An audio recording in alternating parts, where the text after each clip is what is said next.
Hi everyone, we are Johnny and Roberta from Synchronicity Center for Modern Mindfulness and Awakening, and would like to welcome you to episode 4 of Introduction to Practical Buddhism and Mindfulness Meditation. This series is intended to give you an easy-to-understand overview of core Buddhist philosophy and provide you with simple tools to apply it to daily modern life. So today we are going to be explaining to you in detail the important and life-changing concepts of interdependence and impermanence. Now, these concepts are necessary for our understanding of much of the Buddhist and ancient Eastern thought that we will learn throughout this series. In fact, a detailed and experiential understanding of these concepts can cause a major shift in your perception of all things and allow you to see the world as it really is, and possibly even lead to an awakening and direct seeing of your reality. It could possibly cause a shift that you may have never experienced before. That's right. So this is once again a very important objective in the understanding and practice of Buddhism, because core Buddhist philosophy does not require or insist on any form of a belief system. And as a reminder, please subscribe to our channel, follow us on Facebook and Instagram, and if you're at all able to support the work we are doing with Synchronicity Center, as we are a 501c3 nonprofit organization, please consider making a small donation to our website, synchronicitycenter.org. So let's get started. Yay. Okay, interdependence is a key concept for us in understanding the fundamentals of Buddhist philosophy. It is imperative for everyone to truly understand that interdependence plays no small role in Buddhism, in the practice of seeing reality as it is. Now, it is essential to grasp for deeper training. So, what is interdependence? Well, from a contemporary scientific approach, we can say that interdependence is like the physics of the material world, where we understand that every action has an equal and opposite reaction. However, interdependence goes well beyond physics, and essentially can be understood in the sense that everything that we can perceive in our human reality exists only due to a multitude of causes and conditions. Now, in other words, we and every other thing in existence are all connected and can simply not exist in any form just by ourselves. Why, you ask? Well, let's go ahead and give you an example to help demonstrate this to you. So let's stop for a moment and consider this. Think of something as simple as a bicycle. If I completely disassemble my son's bike in the driveway, we'll have all kinds of parts strewn about. Tire tread, inner tubes, a seat, rings, nuts, valves, bolts, rims and spokes, handlebars, pedals, brakes, cables, reflectors, a chain, and the frame. And I'm not putting it back together. Etc. Sorry. But so now that the bicycle has been completely disassembled and dissected, think about it. Which of those individual parts is the bike? Just contemplate that for a moment. Is it the frame, the wheels, the seat, the pedals? At which point does it become or stop being a bicycle? Now, what you will come to realize is that not one individual part on its own is the bicycle. The bike can only exist as a combination of all of these parts, or not at all. To exist as a bicycle, it is dependent on all of these parts, also known as its causes and conditions, that when put together, make it a usable bicycle. So the bike is interdependent with all of those parts. But it goes even deeper than this. All of those parts also each have their own causes and conditions or dependencies that allow them to be able to come into existence in their form so that they can operate together as the bicycle. Let's go through this mental exercise. Let's just start with the wheels of the bicycle. They're a combination of tire and metal. Now, the tires were likely made in a rubber factory. The raw material for the rubber itself had to be harvested from somewhere by someone. And then there were all the people and machines, packaging, and the transportation involved in getting the raw material to the factory for it to be formulated into rubber suitable for the tires. And this had to be done by yet more workers in the required machinery. And then the spokes and rims of those wheels were forged by people and machines in metal shops. The metal used was mined from the earth by miners and other required machinery. And even further, consider this. Those miners and workers wore clothes, ate food, and lived in homes. The homes were built by others that also needed their daily food to exist. And their food could not grow and exist without the sun and the rain and the clouds, the earth, the soil, and carbon dioxide in the air. And each and every one of those causes have their own causes and conditions to exist as well. And on it goes infinitely with all things. The bottom line is everything, literally everything, is interdependent with everything else. We are all connected. There exists no thing in our physical reality in and of itself. Therefore, everything is empty of a permanent self or an intrinsic meaning.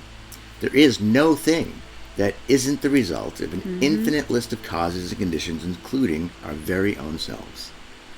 Everything we know and experience is a result of every cause and condition that has occurred prior to it, since the so-called Big Bang.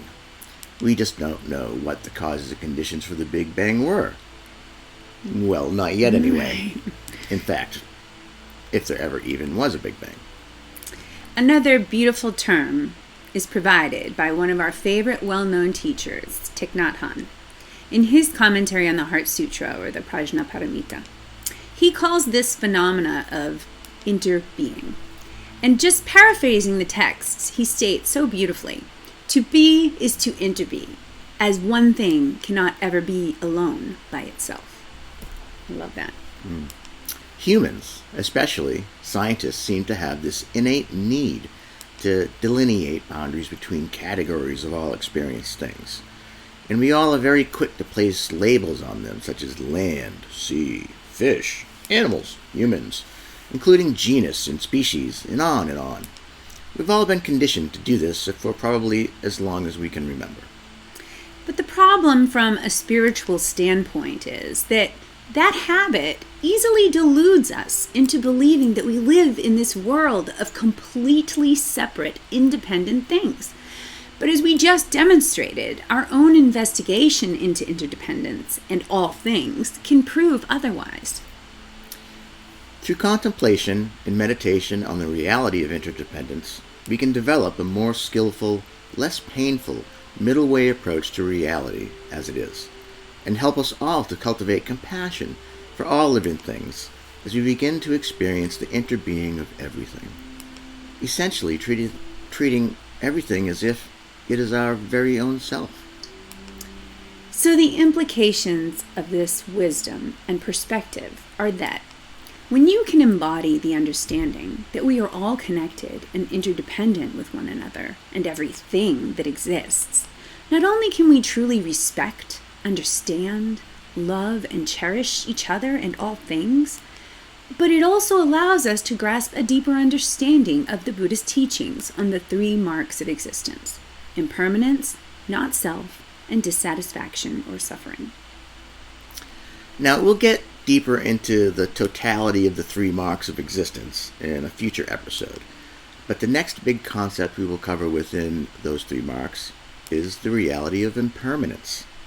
Impermanence is a great next topic because it interplays very nicely with interdependence and understanding Buddhist philosophy. So the truth of impermanence shows us that all things in our observable reality are impermanent. There is no person, place, or material thing in physical reality that doesn't arise, linger, and then subside or pass away. And we are talking from a very large scale to a very small, subtle scale. Now, this includes religions, civilizations, planets, stars, pandemics, presidencies, jobs, priceless china, relationships, war, peace, and even you and me. The only constant in our reality is change. Change. Like a beginningless and endless song and dance, the cosmos continually twists and turns, fluctuates, pauses, moves, and vibrates, whilst endlessly creating and destroying everything that has ever been and everything that will ever be. Reality, like you and I, is an endless work in progress. It's beautiful. So consider this. The law of the conservation of energy in physics states that energy is neither created nor destroyed, but only changed in form. Now you can apply that to everything. From the trillions of ever-changing cells within our bodies to our constantly changing thoughts, emotions, and sensations, up to the moment our physical bodies pass away and yet again change in form. Or even consider the firewood burning in a campfire. The wood began as a seed in the ground, only to be nourished by the energy of the sun, earth, air, and water, to be able to grow into a large living tree. And then one day, it further changed in form, to be chopped up, seasoned logs. And then eventually, be changed yet again by the fire into energy as heat, smoke, cinders, ash, etc. And all of those forms eventually dissipating and being absorbed back into the earth and atmosphere.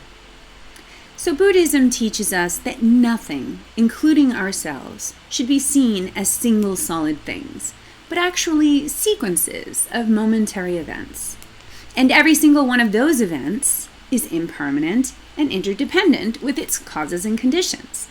If you truly and deeply look at or contemplate anything, you can see that all things are impermanent and interdependent. Now, our teacher, Noe Rasheta, taught us very early on in our practice that we should see the world through what he called the eyes of wisdom, impermanence and interdependence. I love that.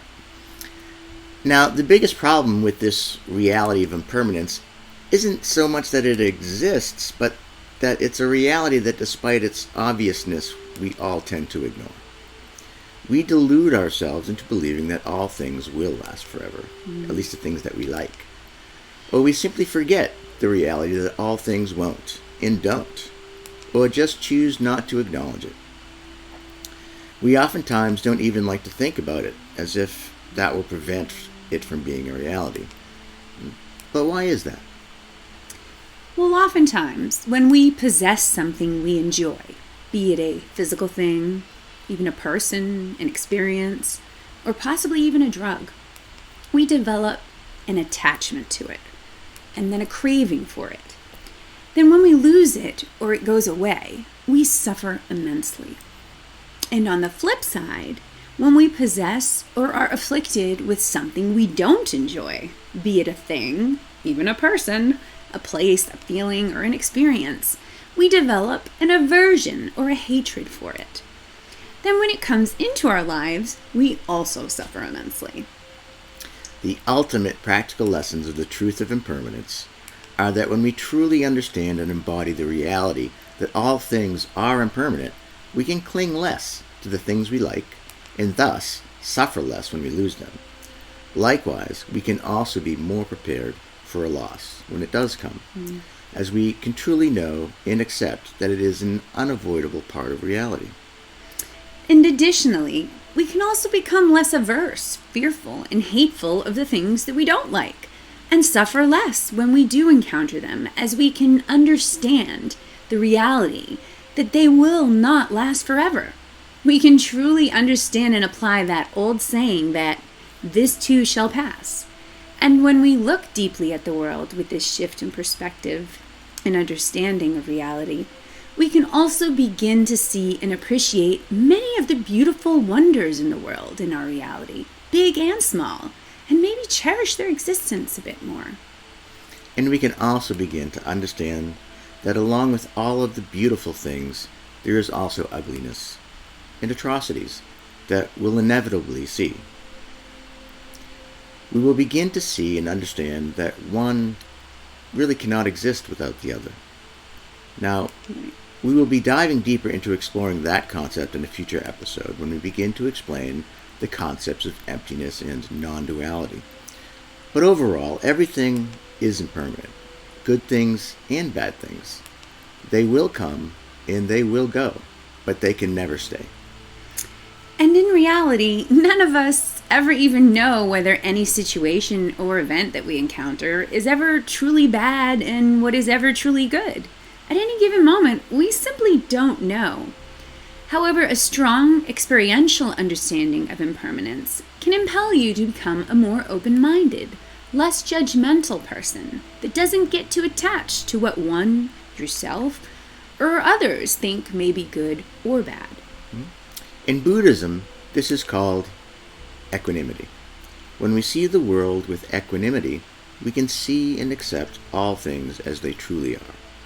And unfortunately, there usually may be very little we can personally do to counteract the large-scale harmful events that occur in our world due to their infinite web of causes and conditions.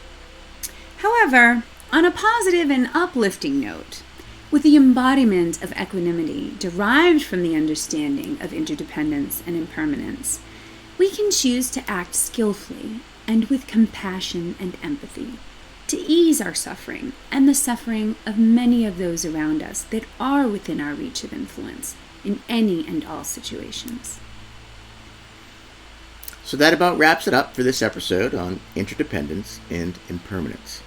We truly hope you learned something new or even possibly experienced a slightly different perspective of reality. Keep an eye out for episode 5 very soon, where we will begin to go into detail, as we mentioned in the last episode, on each of the steps of the Noble Eightfold Path.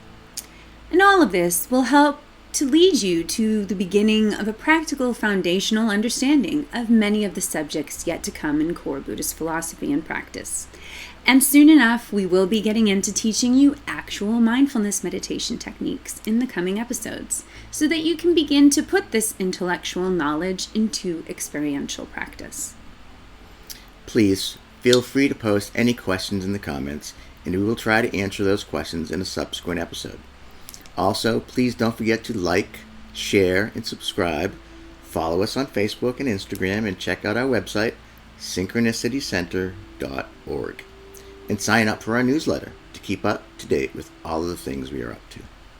And while you're there, if it is at all within your means, please feel free to contribute a small tax-deductible donation via PayPal or our Facebook donate buttons, as it will truly help for us to produce more content like this in the future and support all of the other work that we are doing. But for today, we will leave you with our own wishes for loving kindness or metta. May you all be happy, may you all be well, may you all be safe and free from suffering this day and every day. Thank you.